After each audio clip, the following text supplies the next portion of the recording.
Let us open our Bible on Proverbs 22, verse 3. Praise the Lord. A prudent man foreseeth the evil, and hideth himself, but the simple pass on and are punished. So sa dalawang karakter na mention po dito ay kinakailangan we must be very careful what to choose. Dalawa ito sila. Yung matatawag nating matatalino o yung mga wais kung tawagin. Sinabi po dito, or yung mabait. Ang mabait na tao ay nakakakita ng kasamaan at nagkukubli. Ibig sabihin niyan, itong taong ito ay takot, mapahamak. Itong taong ito ayaw mapahamak. Itong taong mabait na ito ayaw maimpirno, ayaw malaglag, ayaw mapapasama. Kaya ang ginagawa niya, siya'y kumukubli, siya'y nagtatago. Ngunit dinadaanan ng musmus at nagtitiis. Ano ibig sabihin yan? Yung mga musmus ay dinadaanan nila. Yung daan ng ikakapahamak nila, tuloy pa rin. Kahit ano pang takutin mo sila, warningan mo sila, sawayin mo sila, pahiyaan mo sila, insultuhin mo sila para lang matakot, dadaan pa rin.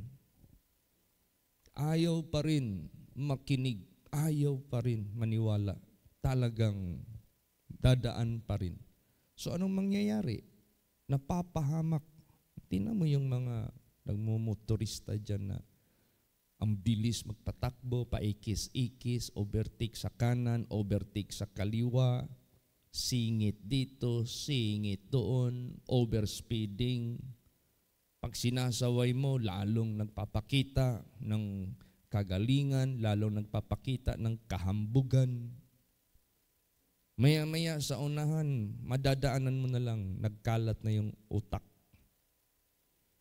Maya-maya sa daanan, makita mo na lang, putol na yung liig sa sobrang bilis.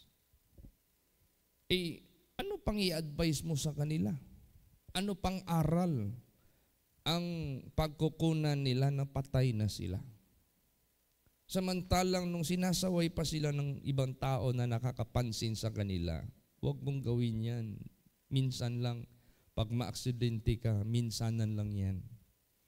Sa bilis ng takbo mo, mamamatay ka yan. Ayaw pa rin maniwala. Ayaw pa rin makinig. So, napapahamak. Kahapon, merong nag-chat sa akin, Pastor Chit, pwede akong mag-ask ng favor? Sabi ko, ano yun? Pwede ka bang magbigay ng word of God sa kapatid ng mother side ko? Dahil merong namatay. Kasi nag-suicide. Nag-suicide, kaya namatay. So nakaborol. Sabi ko, okay. Palabasin yung okay. Saan banda yan? Saan banda yan? Sabi ko sa kanya. Sabi niya, tanungin ko muna, Pastor Chit, saan banda? Maya-maya, mga ilang oras, nag-reply, ay okay na pala, Pastor Chit. Huwag ka na lang pumunta kasi meron ng nagbibigay ng Word of God doon. At malayo masyado. Yung pala sa Biangan. Biangan. Sa Talos, kung saan ako sinigawan, hoy, Chito, patuga-tuga o krusada, wala kang ang sariling sasakyan.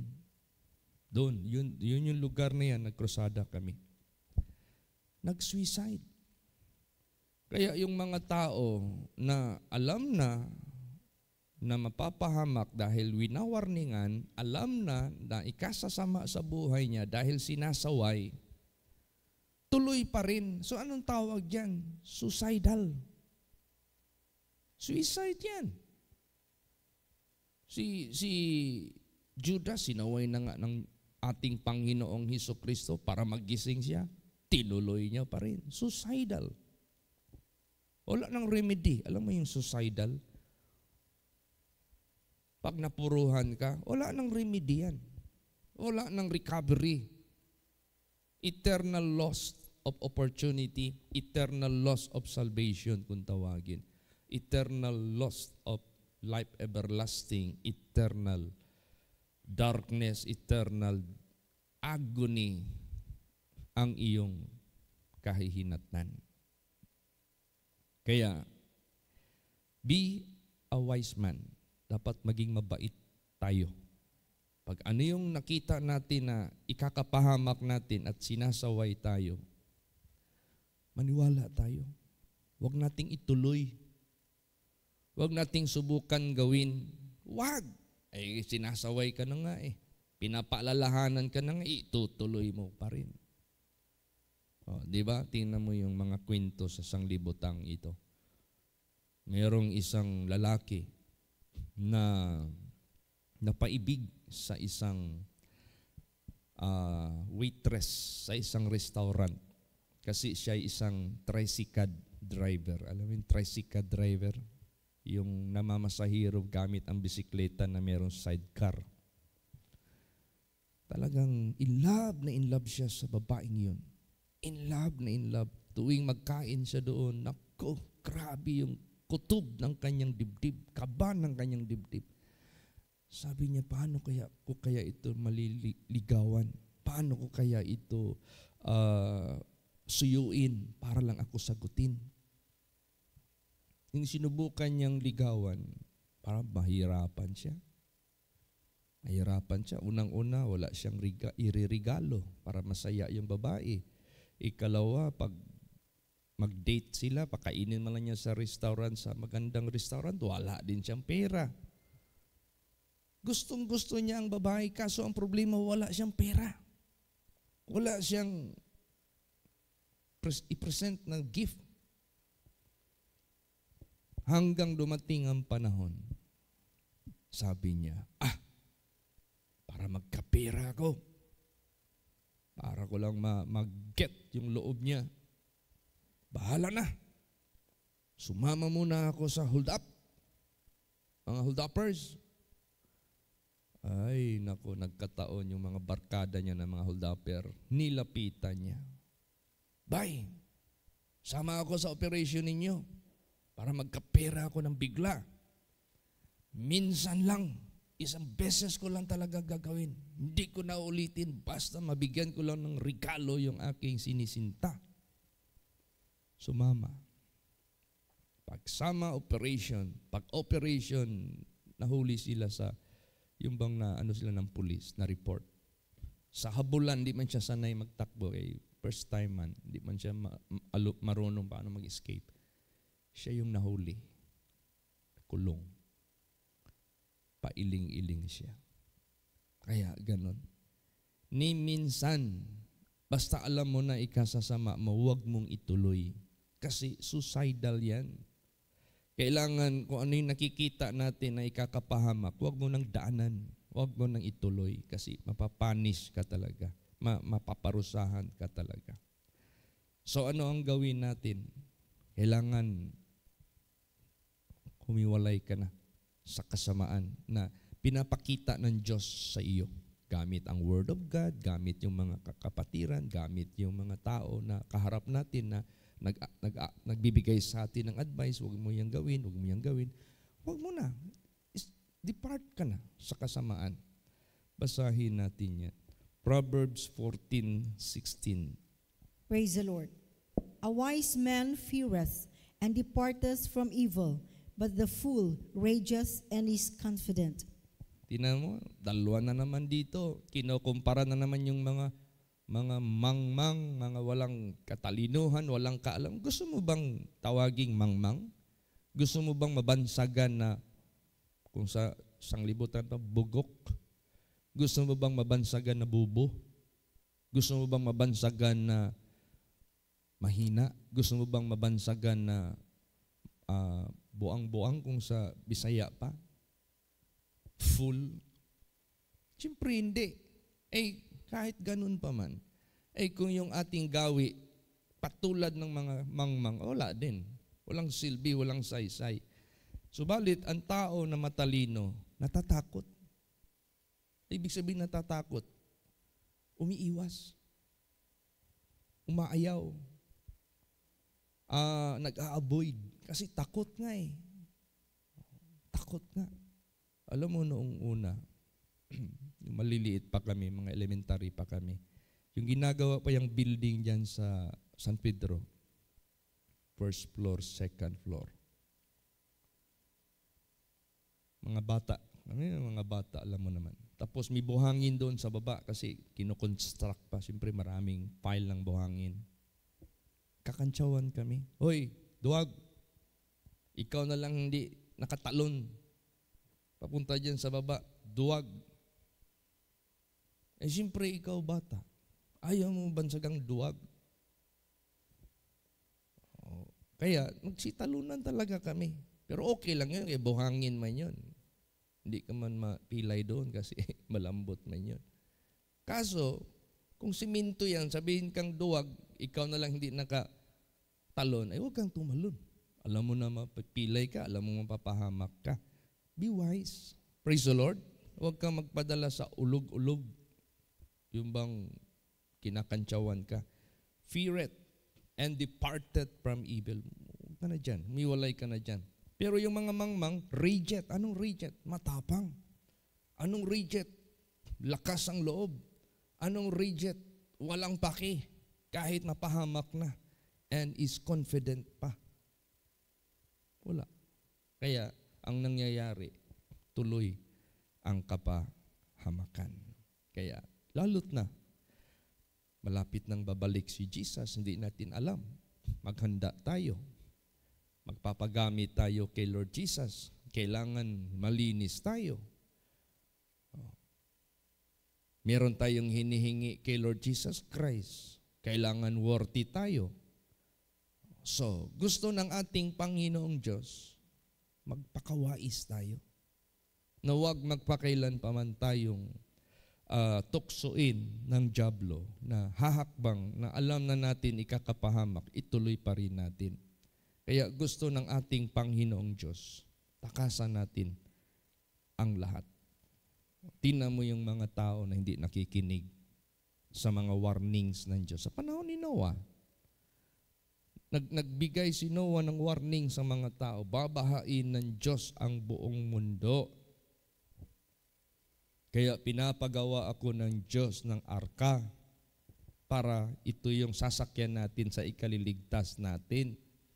Yung mga tao, tawa lang ng tawa, tuloy pa rin ang party ng mga wild parties, tuloy pa rin ang mga multiple marriages, adultery, fornication, drunkenness, tuloy-tuloy pa rin ang kasayahan nila sa sanglibutang ito. Anong nangyari? Na-wipe out sila lahat. Wipe out talaga. Walang nabuhay ni isa sa kanila except yung natakot sa Diyos. Praise the Lord. Kaya yan din ang mangyayari sa mundong ito. Basahin natin 1 Thessalonians 5, verse 2 hanggang 6. Praise the Lord. For yourselves know perfectly that the day of the Lord so cometh as a thief in the night. For when they shall say peace and safety, then sudden destruction cometh upon them, as travail upon a woman with child, and they shall not escape. But ye, brethren, are not in darkness, that day should overtake you as a thief. You are all the children of light and the children of the day. We are not of the night, nor of darkness. Therefore, let us not sleep as do others, but let us watch and be sober. Ayan. Alam natin na ang araw ng Panginoon parang isang magnanakaw na hindi kakatok, hindi magpapaalam sa may-ari ng bahay.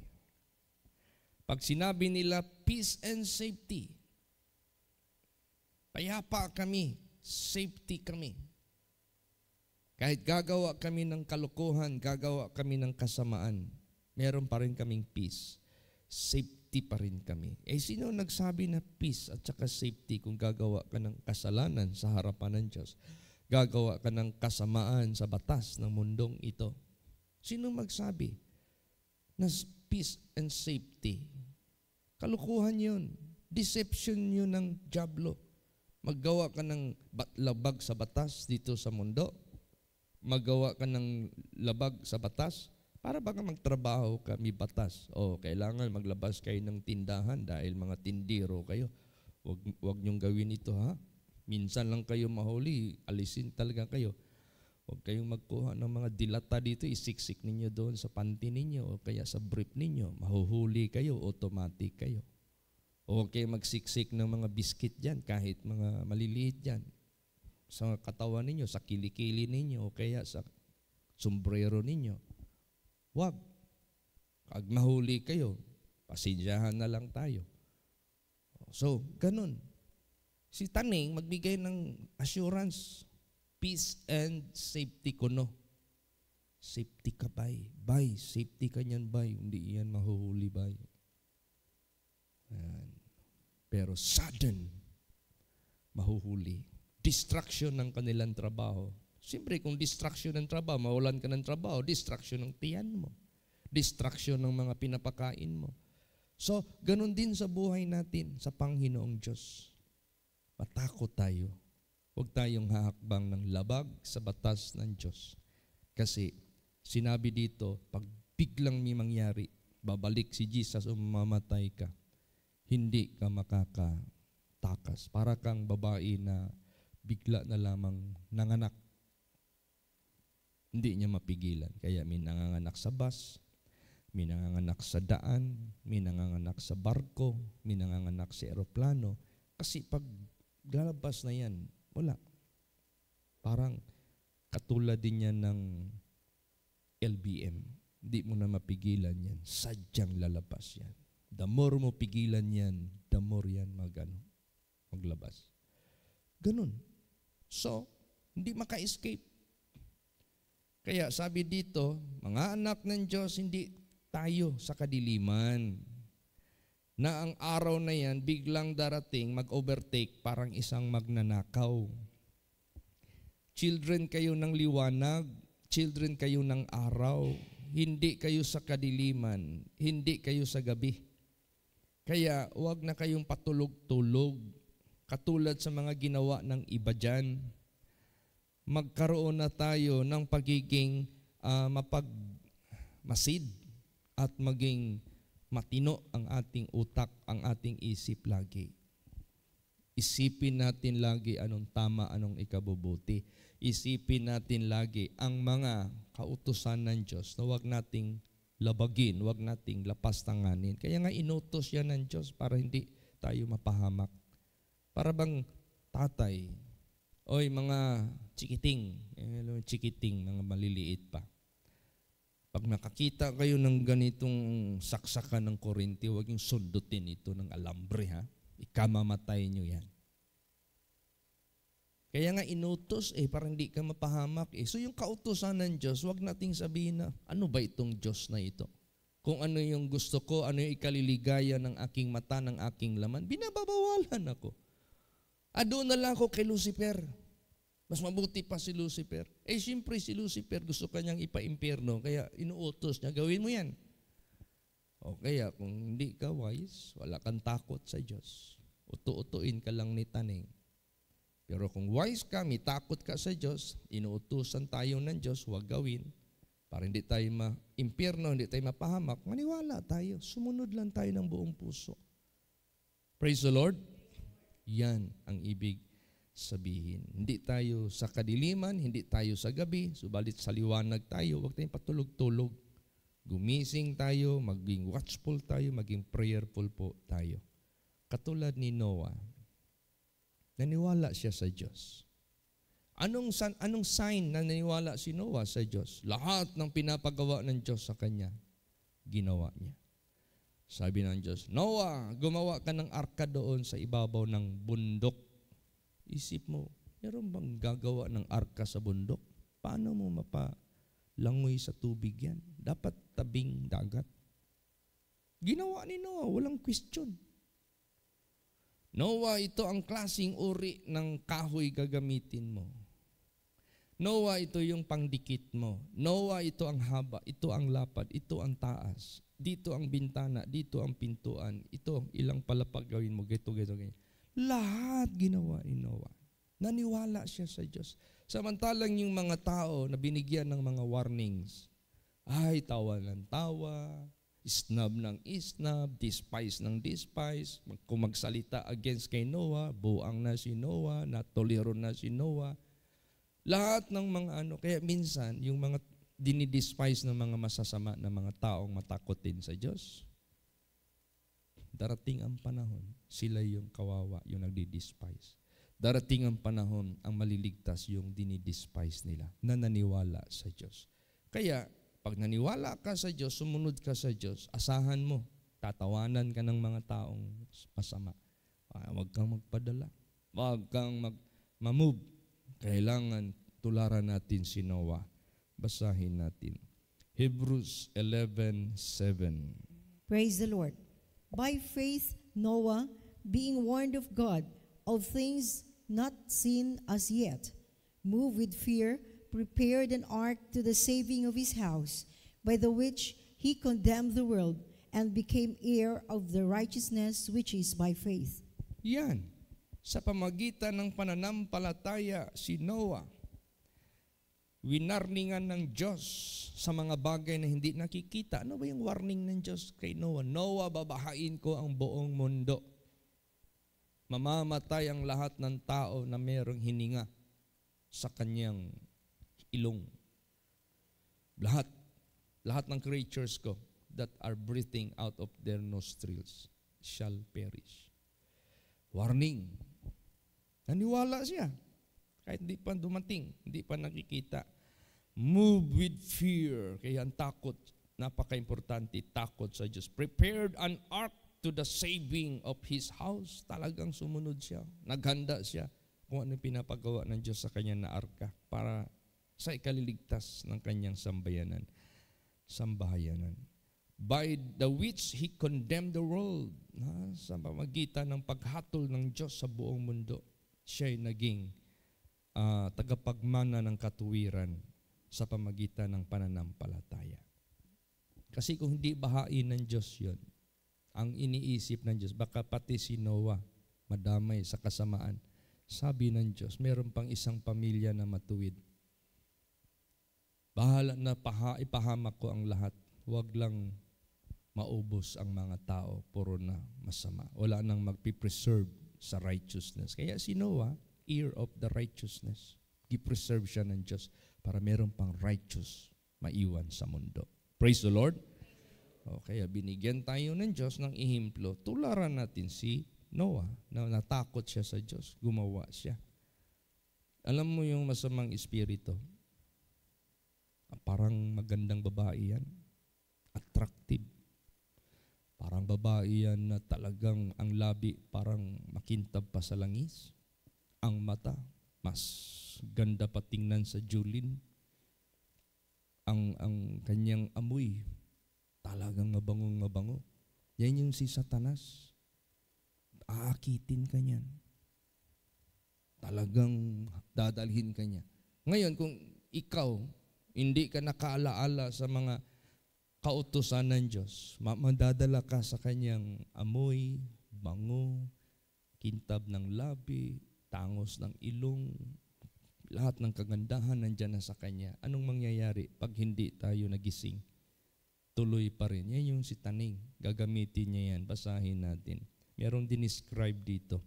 Proverbs 7:22 hanggang 23. Praise the Lord. He goeth after her straightway, As an ox goeth to the slaughter, or as a fool to the correction of the stocks, till a dart strike through his liver, as a bird hasteth to the snare, and knoweth not that it is for his life. Yan ang mangyari. So pag na-attract ka sa isang napakagandang babae, na yung pala ang kanyang motibo ay patayin ka lang, ipahamak ka lang, tapos na-attract ka sa kanya, sa sobrang attractive, sa sobrang malumanay magsalita, sa sobrang sexy talaga, talaga nakakaakit talaga. Pag yan ay sinundan mo, he goeth after her. Ibig sabihin yan, sumama ka. You goeth after her. Siya yung nag-lead sa'yo sa lustful direction. Sumunod ka sa kanya straight way. Wala ka ng lingon-lingon. Ala, diretso ka na kasi convincing ka na. Nalimutan mo na ang buong mundo. Nalimutan mo na ang Diyos. Nalimutan mo na pati sarili mo. You go it after her straight way. Anong mangyari sa iyo? As an ox goeth to the slaughter, para kang baka na dadalhin na sa ihawan. Papatayin ka na. As a fool to the correction of the stocks, para kang mangmang dadalhin doon sa kulungan. Bartolina ka na. Parang isang pana na tumama sa iyong liver. Ibig sabihin yan, para kang, alam mo yung sa sanglibutang ito, pag Valentine's, merong kunwaring anghel na nagdala ng pana. Tapos merong heart. Pag natamaan yung puso mo, ibig sabihin na paibig ka sa isang dilag, sa isang magandang babae. Hindi ka na maka-escape. Yan. Para kang ito liver lang sinabi dito. Wala na. Ano ka na? Captivated ka na. As a bird hasted to the snare. Yung mga ibon na yan. Masyadong nagmamadali kung saan yung mga pagkain. Di nila alam. Ikabibihag nila. Hindi nila alam, mahuhuli pala sila. Hindi nila alam, buhay na pala nila ang nakataya. Ganon. Tingnan mo yung, minsan mayroong salag, ano yung salag? Nest. Pagtingin mo, mga bungo ng mga ibon na maliliit. Bakit bungo? Patay sila. Kasi yung ina, nahuli, hindi na nakabalik. Wala nang magpakain sa kanila. Isipin natin yan. Maraming mga taong nakasalalay sa buhay natin. Ingatan natin ang ating buhay para yung ating pamilya, yung ating mga tao na dapat natin silang sagipin. Mabubuhay pa sila. Hindi kayo mamamatay ka, pati sila. Huwag nating gawin yan. Praise the Lord. Meron pa, basa. Proverbs 9:16 hanggang 18. Praise the Lord. Whoso is simple, let him turn in hither, and ask for him that wanteth understanding. She saith to him, stolen waters are sweet, and bread eaten in secret is pleasant. But he knoweth not that the dead are there, and that her guests are in the depths of hell. Yan. Sino man yung mga, alam mo yung simple, kabaliktaran niya ng wais, yung mayroong talino. Siya'y papunta dyan. At yung kulang ng kaalaman, paano naging kulang ng kaalaman? Pag merong service, merong simba, pag nakikinig sa Word of God, hindi sina sa puso, hindi sina sa isip. Kaya tuloy kulang sa kaalaman. She saith to him, stolen waters are sweet. Nakaw na tubig ay matamis. At ang bread, yung tinapay na kinakain sa sikreto, ito'y napakasarap. Kaya sa Valentine's, ano bang pitsa ng Valentine's ng mundo? Nalimutan ko, Brad Jerry. Ha? Ano yung pitsa? February 14. Alam mo yung February 14 na yan, buong mundo yan eh. Nagkalat dyan ang mga illegal na mga nag-iibigan. Karamihan kabit, karamihan kirida, sikrito. Kaya pag magpunta ka sa motel, ang style ng disenyo ng motel, wala ka makakita doon ng lobby na transparent. Makita mo doon yung pintuan na pagpasok ng sasakyan, biglang sarado. Sikrito kasi eh. So, akala mo ang tamis-tamis ang mga tinatawag na nakaw na halik. Nakaw na halik. Bakit? Hindi yan sa iyo. Yung asawa mo, iniwanan mo, pumunta ka ng ibang babae, ninakaw mo yung oras, panahon. Ang tamis ng pag-iibigan ng nakaw na pag-ibig. At yung sikreto na tinapay na pag kinakain mo yan, ang sarap-sarap. Pero hindi mo alam. Sigurado, kamatayan ang nasa paligid mo. Di sinabi dyan, but he knoweth not that the dead are there, and her guests are in the depths of hell. Ganon. So wag magpadala sa katamisan sa mga sikrito na relasyon sa sanglibutang ito. May ibang mga tao, kung gumawa ng FB account, mayroong account para sa misis.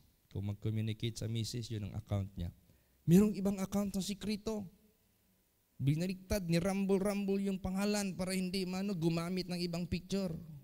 Walang muka makita doon. Pag binuksan mo yung profile, wala kang makitang trace na siya yan. Pero ang mga communication doon, communication sa mga kabit, communication sa mga chicks, communication sa mga illegal. Iba, dalawa yung personality. Kaya kailangan yung personality natin isa lang. Be honest, be loyal to God and to everyone. Praise the Lord. Huwag talagang magpasikrito-sikrito. Kahit sabihin pa ng dyablo, matamis yan. Kahit pa nang sabihin ng dyablo, masarap yan. Huwag kang maniwala dyan. Kasi napapaligiran ka na ng kamatayan sa buhay mo. So kaya, habang may remedy sa buhay natin, kaya nung dumating ako kay Jesus Christ at the age of 16, nako, nagising ako. Ang dami ko palang mga practices dyan sa buhay ko sa San Pedro na puro papunta ng impyerno. Oh. Hindi ako nang hinayang kahit hindi ko na-enjoy ng lubos ang mundong ito at the peak of my age. Kasi 16, kasi simula pa lang yun eh. Dapat ma-enjoy ko na yung kalayawan sa mundo hanggang 40 years old. Tsaka na ako mag-isip-isip ng ikabubuti kung nasa middle age na ako. Kaso hindi ko na binitawan. Pagbigay ng warning ni Pastor Samuel Gabri, pinhinayag ni Pastor Samuel Gabri lahat ng mga ikakapahamak mo pag ipatuloy mo yan, pag gawin mo yan. Natakot na ako. Praise the Lord. Takot na ako. Tingnan mo yung kababata ko na meet ko kahapon. Kasi kumuha ako ng document na pinatype ko para kay Pastor Tam. Biglang pagdating ko doon sa Gmall, na-meet ko yung tinawag, ako ang tinawag niya, siya nakakita sa akin. Pastor Chit. Ay, guard. May kausap siya, tao. Hindi ko kilala. Sabi ni Edgard, Chit, may-ari ng Gaisano. James Gaisano. Maliit lang na medyo tambok. Konti. Di ko, hello sir, how are you sir? Okay man. Kilala mo si Ayan. Sinong Ayan? Sabi niya. Huson. Ay, manager namin yan dito. Nasa Singapore siya. May-ari talaga yon kasi kilala niya yung trabante nila eh. Pero simple lang. Nung umalis na kami na nag-usap, nag-istorya na kami. Praise the Lord. Nag-usap na kami kung sino yung mga kasama namin na ganun na. Hindi man huminto sa bisyo. Oh. Sabi niya, Chit, Ako, minto na ako lahat since 2015. Kasi alam ko, yung mga namatay na mga barkada natin, mga dahil sa bisyo. Bigla mabuti, guard, naisip mo yan. Ganon din si Tito Johnny, naghinto na rin siya sa mga vices niya. Na-realize nila, kasi patungo talaga dyan sa kapahamakan pag hindi ka naghinto. Kaya ganon sa buhay natin, pasalamatan natin ang Diyos. Isipin lang natin, huwag talaga tayong mag-dare, mangahas o magmamatapang sa direksyon na hindi ikabubuti natin. Kaya baka matsambahan tayo, hindi na tayo makarecover. Basahin natin, Proverbs 29:1. Praise the Lord. He that being often reproved hardeneth his neck shall suddenly be destroyed, and that without remedy. Wala ng remedy. Wala. Pag sinabing wala ng remedy, tawagin mo man lahat ng propeta. Hingiin mo man lahat ng pabor sa Diyos para lang maibsan yung iyong kalagayan. Wala ng remedy. Para yung taong rich man na napunta sa impyerno, kahit isang drop of water to cool his tongue, wala ng remedy. Wala na. Wala na. Kaya, salamat tayo sa Diyos na lagi niya tayong pinapalalahanan. Bago yung mga tao na nagmamatigas ng liig, bago mangyari sa kanila, dadaan muna sila ng proseso na advisean sila, warningan sila. Kaso, anong ginawa nila? Basahin natin. Jeremiah 17:23. Praise the Lord. But they obeyed not, neither inclined their ear, but made their neck stiff, that they might not hear nor receive instruction. Wala na. Hindi sila sumusunod sa mga saway, sa mga advice, ni ikinikiling nila ang kanilang pakinig. Wala. Negative. Subalit ang kanilang mga liig pinatigas. At hindi talaga sila nakikinig. Tuloy natanggap nila. O hindi rin nila tinatanggap ang instruction. So anong resulta? Basa Proverbs 6:15. Praise the Lord. Therefore shall his calamity come suddenly. Suddenly shall he be broken without remedy. Yan. Bigla lang. Alam mo yung bigla? Pag sinabing bigla, hindi mo yan. May kasabihan, yung aksidente talaga. Nag-iingat ka man kung ikaw ang binunggo. Nag-iingat ka man.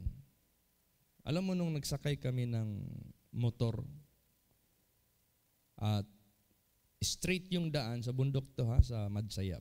Straight ang daan, patag na patag pa ang daan. Nalaala ko pa ang driver na sinakyan ko na motor, si late Brother Roland Mandagio. No?